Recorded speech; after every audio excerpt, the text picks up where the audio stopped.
What's going on, guys? Welcome back to the channel. Oh, welcome if it's your first time here. You know, there's lots of new people that just started night prepping. They're starting to realize that something just isn't right, and they're seeing that some sort of major disaster, major event is inevitable. They hear of wars and rumor of wars. They see how the government is, how things are being done. They see the food prices, and they're thinking, wow, I need to get ready. I need to prepare because something deep down is telling me I need to do so. However, they don't have any idea where to start. So they will go look at videos here on YouTube. They will go online and look at articles on websites, like on my own website, Creekmore.com. They may buy several prepping books and start reading and researching, and that's all well and good. However, unfortunately, most will end up more confused than what they were when they first started, because most of the prepping information that we see here online and on websites and books and here on YouTube is meant for long-term prepping. You know, where you have a long time to get ready. You have several years to get prepared. Buy a retreat in a safe location. Build a homestead. Learn how to garden. Learn how to do this, that, or something else. Stock up on 3 extra cans of canned food a week to build your pantry. While information is good, if you have all kinds of time to prepare, most people realize that we're in the collapse right now. It is happening right now. It's going to continue to get worse and worse as time goes on. So they need to figure out how's the best way to prep as quickly as possible. And that's what this video here is about. We're going to talk about what I would do personally if I had 6 weeks to prepare. I had nothing put back, nothing stored back. I wasn't a prepper. Hadn't never done anything before prep-wise, but I only had 6 weeks before the collapse. And I know there's going to be a collapse in 6 weeks. What would I do? The first thing I would do is take a detailed inventory. I would take an inventory on 2 different notebooks. One notebook would be of things that are useful during a collapse, like, you know, your food, your tools, rechargeable batteries, medications, things like that. Write everything on the list that'd be useful. And then on another list, you want to write down everything that wouldn't be useful. You know, like your television, for example, and things like that. Things that aren't actually useful, and things you can take and sell to convert over to cash. And that brings me to my next topic, and that is to sell everything on this list over here. Have yard sales set up at flea markets. Sell to your friends, your neighbors, whatever, the stuff you don't need, because you're going to need this cash over here to fill the gaps that you found over here in this inventory list of things that you actually want to keep and things that's actually useful. So 2 lists, do inventory with 2 lists, useful stuff, stuff that isn't useful. Sell everything on this list over here that isn't useful, and fill the gaps that you found in this inventory list of things that are useful. So number 1, take an inventory. Number 2, sell everything that isn't useful.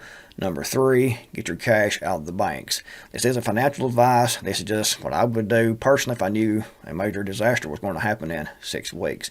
Get all the cash out of the bank. You want the cash out and have all the cash on hand to turn that into survival supplies that you actually need and can use. And number 4, I would get a good printer where I could print off from my computer. I would get plenty of copy paper, plenty of ink cartridges, and I would start printing. I would go online, I would find articles about things that were useful, skills that were useful, and I would print those off, and I would bound those up in a notebook. You can get the paper that's already got the 3-hole punch in the paper, and the notebooks, you can make your own books.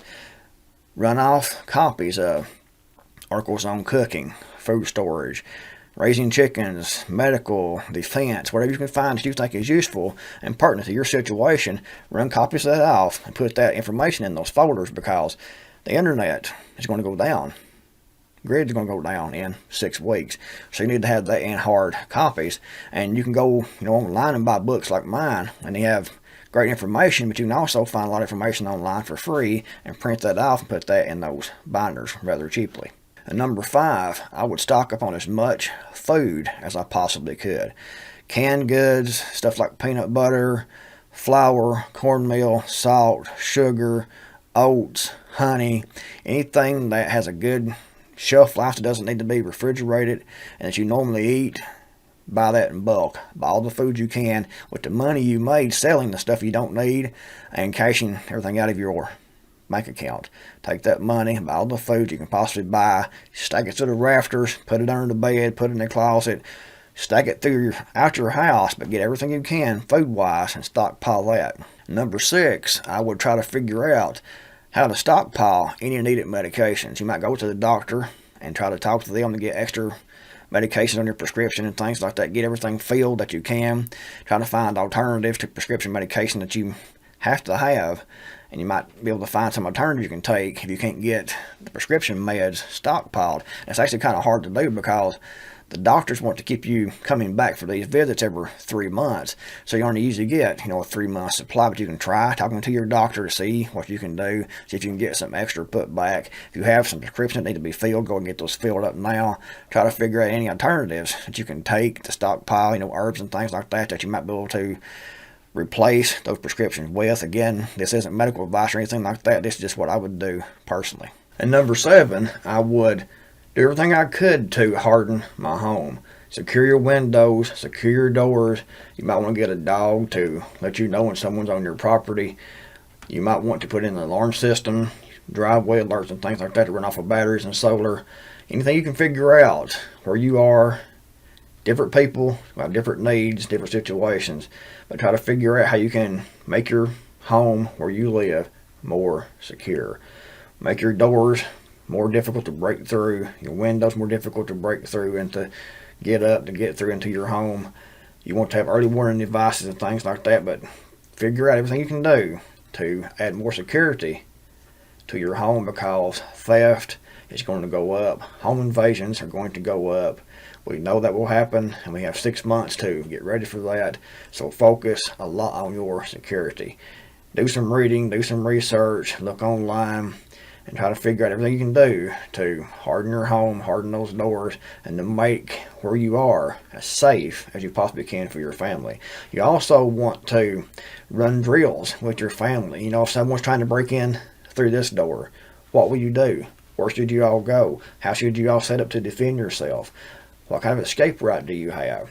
Get fire extinguishers and figure out what you would do in case the house catches on fire. That's all part of security. Know every situation that might arise, or try to figure out, every situation that might arise and have a plan for that, and put in infrastructure if you can to limit the damage or to stop that threat completely. And number 8, I would buy a 12 gauge pump action shotgun, and I would put back as much ammunition for that as I possibly could. Mainly number 6 shot and double buckshot, number 4 buckshot, and maybe some rifle slug. And once I got the shotgun and ammo I'll put back, I would add a Glock Model 19 9mm handgun with at least 5 extra magazines and as much 9mm ammunition as I could put back. I'd also go to Google Earth and I would mark all the water sources within a 2-mile radius of my current location. Any lakes, rivers, streams, farm ponds, whatever, I'd mark those on a map around my location and know where all those water resources were at. I would also put back as much clean drinking water as I had room to put back, and I would also purchase a good water filter. And guys, don't forget to go to the links in the description box below, bookmark my website, and subscribe to my free email newsletter. Thanks for watching, and Creekmore out here, and I'll see you all in the next video, hopefully.